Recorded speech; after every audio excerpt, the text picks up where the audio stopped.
Today I want to start you guys off with a couple of fast food logos that most of you guys should be pretty familiar with.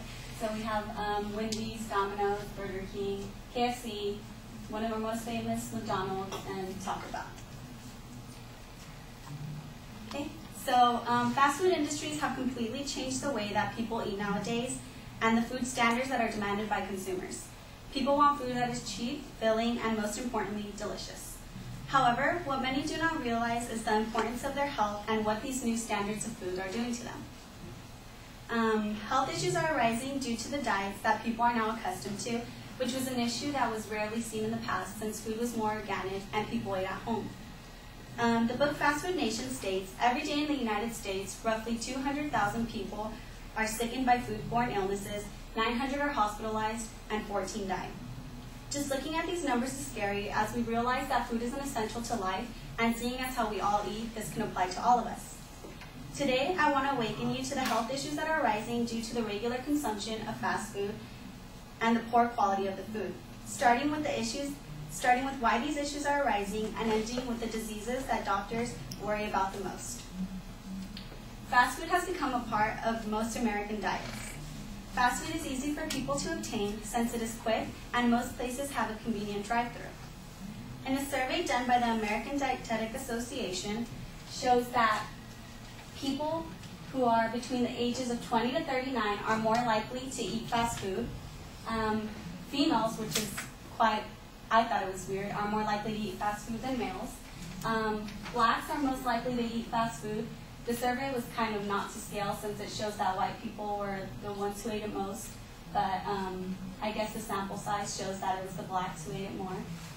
People with college education are the ones who eat it the most as well, which applies to all of us since we all are in college, and it shows that the less time you have, the more time you'll spend eating fast food.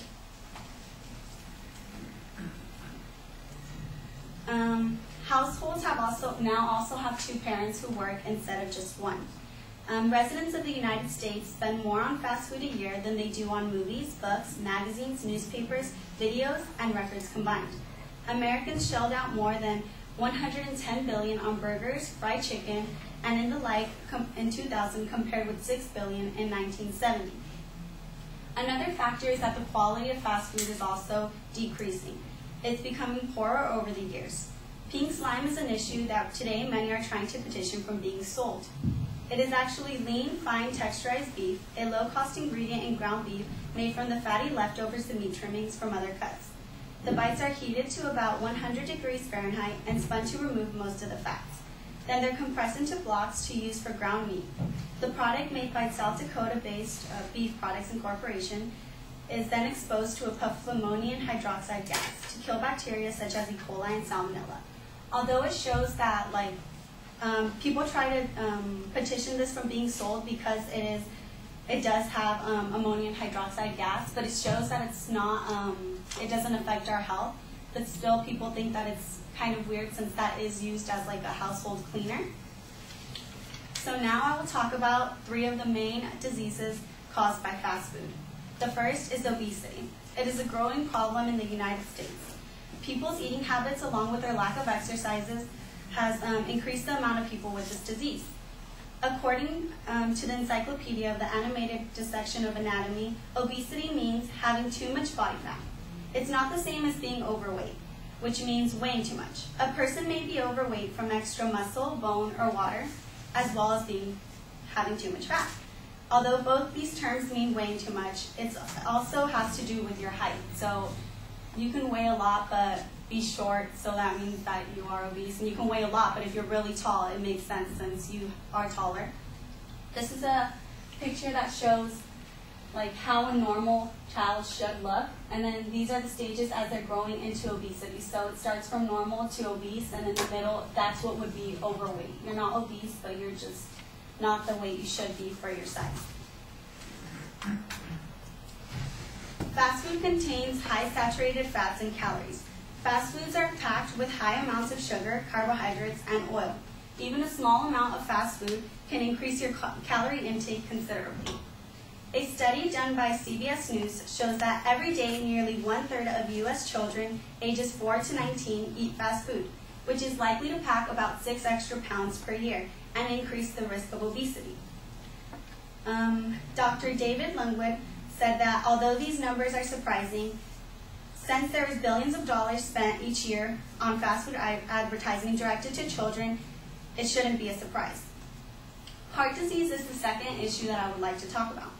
Heart disease is triggered by many different factors of fast food, from the way it is cooked to the quality of food and the frequency of eating it.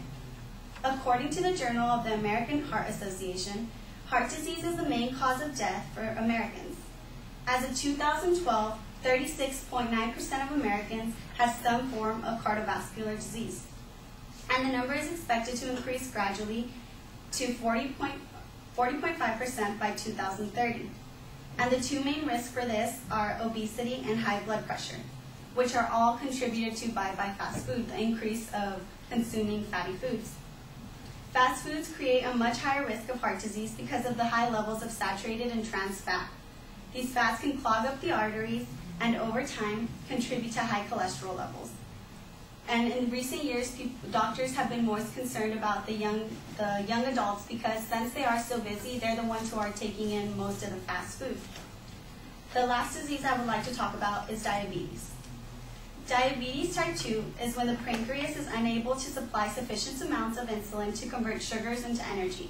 This means that the unconverted sugars float around the blood.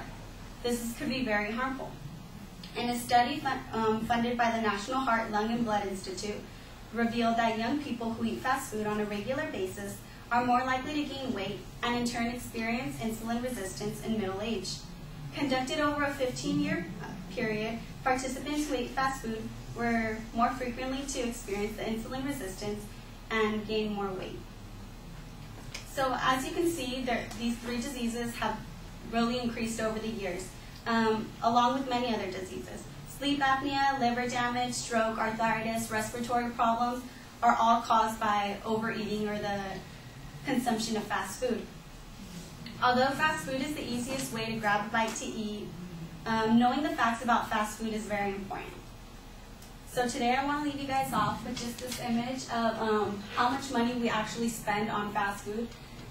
So as you can see, $4.1 billion is spent at Starbucks, $4.3 billion in Taco Bell sales, $8 billion in Pizza Hut, $8.2 billion for KFC, $9.4 for Wendy's, $11.3 for Burger King, and the top seller, $41 billion for McDonald's.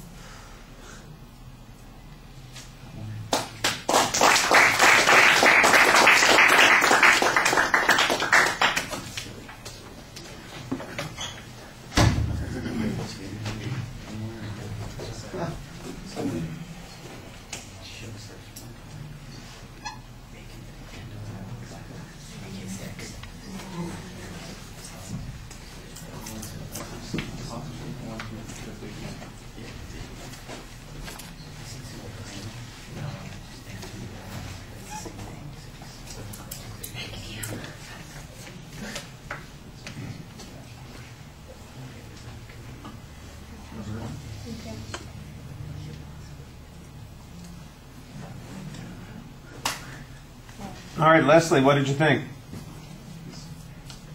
Leslie, you're not here, is that correct? No, I'm not here. Okay.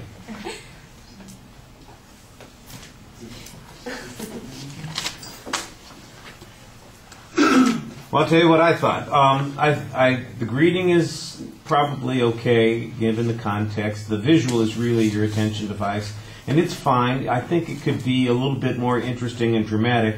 You're showing us all the logos. The logos are going to come back at the end of the speech, and I understand that there's this kind of circular thing when you're using that.